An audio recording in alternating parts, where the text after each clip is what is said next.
Music plays an important role in the brain. It engages areas of the brain involved in paying attention, making predictions, and updating memory. It also reduces stress, aids relaxation, and alleviates depression. Mary Middleman of NYU Langone's Center for Cognitive Neurology has assembled a rather unique choral group. It is composed of persons with dementia and their caregivers.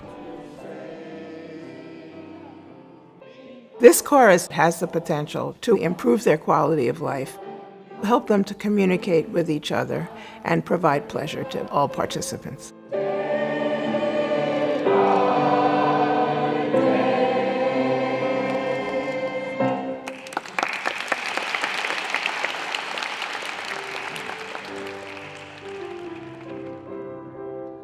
The chorus consisted of 13 weekly rehearsals over a 3-month period, followed by a concert. We're hoping that by comparing the measures taken before the first rehearsal to the measures taken after the concert, that we begin to see what the effects of this chorus are on the well-being and quality of life of all the participants. Alzheimer's disease typically lasts between 5 and 15 years and can last as long as 20 years in an otherwise healthy person. When people get Alzheimer's disease, they can do less and less for themselves, and family members will have to take over caring for them. Feel as if you have some sort of a stream. We were looking for something that's available to people in the early stages of dementia. There's been quite a bit of research recently in neuroscience about the benefits of music in people with dementia.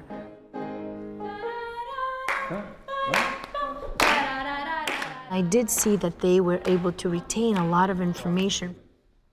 They named themselves the Unforgettables, and they would light up and just be excited about which songs are we singing.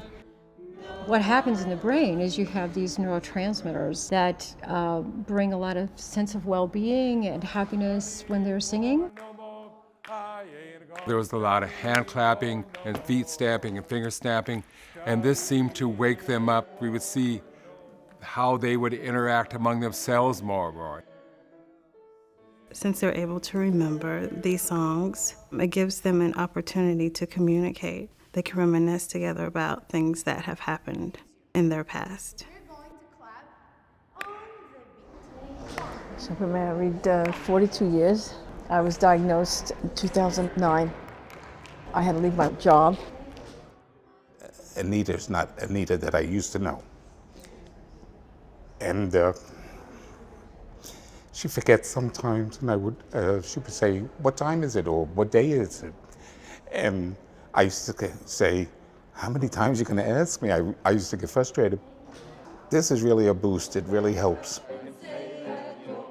Music brings out the good part of life. It brings happy memories. The singing, it really is uplifting. You go home and, you're singing in your head.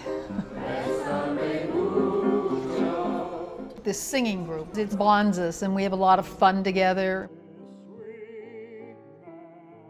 They gave me a solo, and I was like, I couldn't have been happier.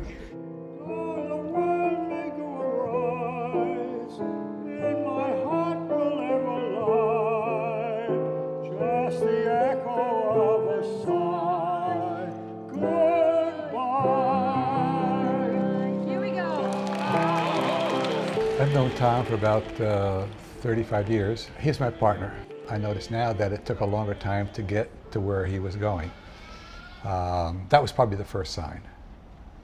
You feel like you can do anything that you used to be able to do, but you can't.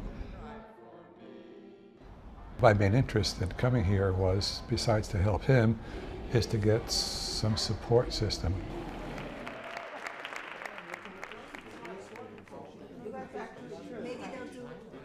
The experience of the chorus, the fact that I'm with other families and caretakers that are going through the same thing at various levels, is very important. For myself, I felt like I had nothing left, and that this was going to be the rest of my life, and that everybody else is going through it and they're surviving and they're doing well, so I'm doing well. He wakes up singing in the morning. And and he sings throughout the day.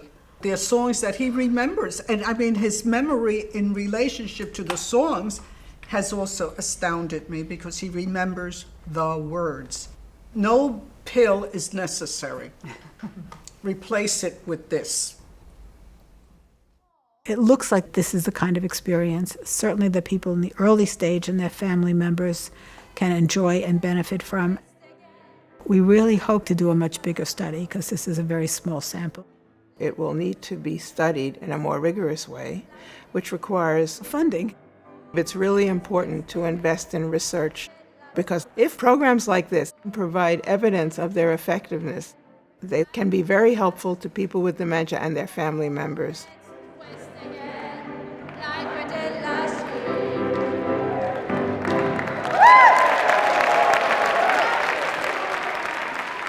NYU Langone Medical Center has led research in aging and dementia since the 1970s. It was the first to establish a specialized research group, which later became the Center for Cognitive Neurology. The center is focused on the treatment and cure of all neurodegenerative diseases affecting cognition and behavior.